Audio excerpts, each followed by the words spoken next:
নাসিরউদ্দিন পাটোয়ারির আসনের ব্যাপার আপনারা সবাই জানেন, এটা আমাকে বড় করে আর বলতে হবে না। সেখানে কি হয়েছে, সেন্টার দখল করে একজন নেতার আপনজনের নেতৃত্বে সেখানে যা হয়েছে তার সাক্ষী এই দেশবাসী, বিশ্ববাসী, আপনারাও। আমরা জেনেছি আপনাদের কারণে। বাংলাদেশ খেলাফত মজলিসের আমির আল্লামা মামুনুল হক সাহেব নাসিরউদ্দিন পাটোয়ারির ওখানে যে কারণে অন্য একজন প্রার্থীর পক্ষে ব্যালট অ্যাকসেপ্ট করা হয়েছে, ঠিক একই কারণ বিদ্যমান থাকা সত্ত্বেও মৌলানা মামুনুল হক সাহেবের পক্ষে এটা অ্যাকসেপ্ট করা হয়নি। তো এক দেশে কি দুই আইন চলবে? নির্বাচন কমিশন কি এক এক জায়গায় এক একটা আইনের প্রয়োগ করবে একই বিষয়ে? এটা এখন বিশাল প্রশ্নের ব্যাপার।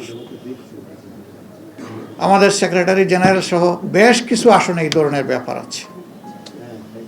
স্ব আসনে যাদের উপরে এই অন্যায় আচরণ করা হয়েছে, যাদের অধিকার জোর করে কেড়ে নেওয়া হয়েছে, আমাদের সিদ্ধান্ত তারা প্রতিকার চাইবেন।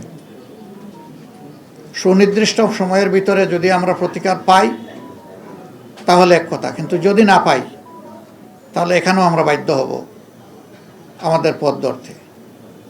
আমরা আশা করব নির্বাচন কমিশন শুভবুদ্ধির উদয় হবে এবং তারা ন্যায় ইনসাফ করবেন।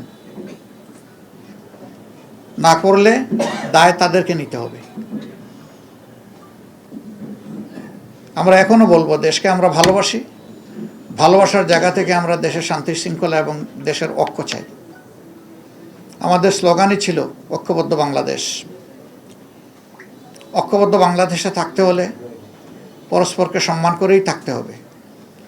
এখানে কেউ রাজা নয় আর বাকিরা প্রজা নয়। এখানে কেউ মালিক নয়, বাকিরা তাদের অধীনস্থ নয়। এখানে সকলেই বাংলাদেশের একই সংবিধানের অধীনে সমান অধিকার তারা ভোগ করবেন।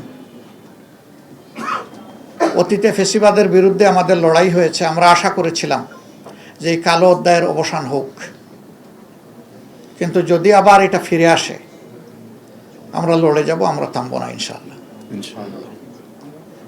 এখানে কোনো ছাড় দেব না।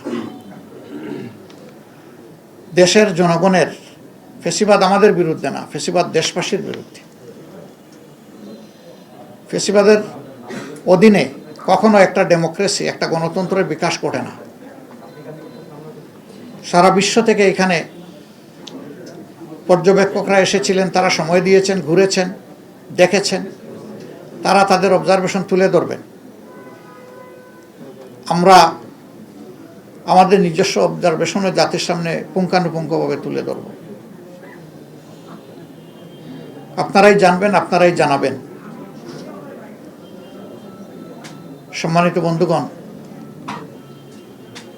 আমরা চাই দেশে পুরানো ধারার সেই কালো অধ্যায়ের রাজনীতি আর না হোক,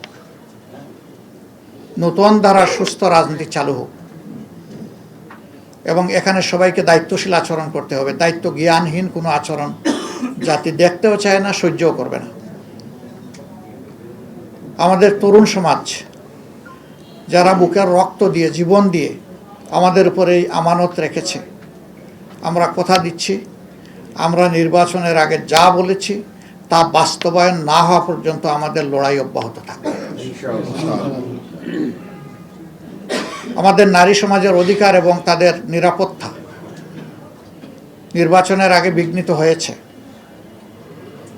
আমরা তাদের অধিকার নিরাপত্তার পক্ষে লড়ে যাব, আমরা ছাড় দেব না। আমরা বাংলাদেশের প্রত্যেকটি নাগরিকের পক্ষে আছি।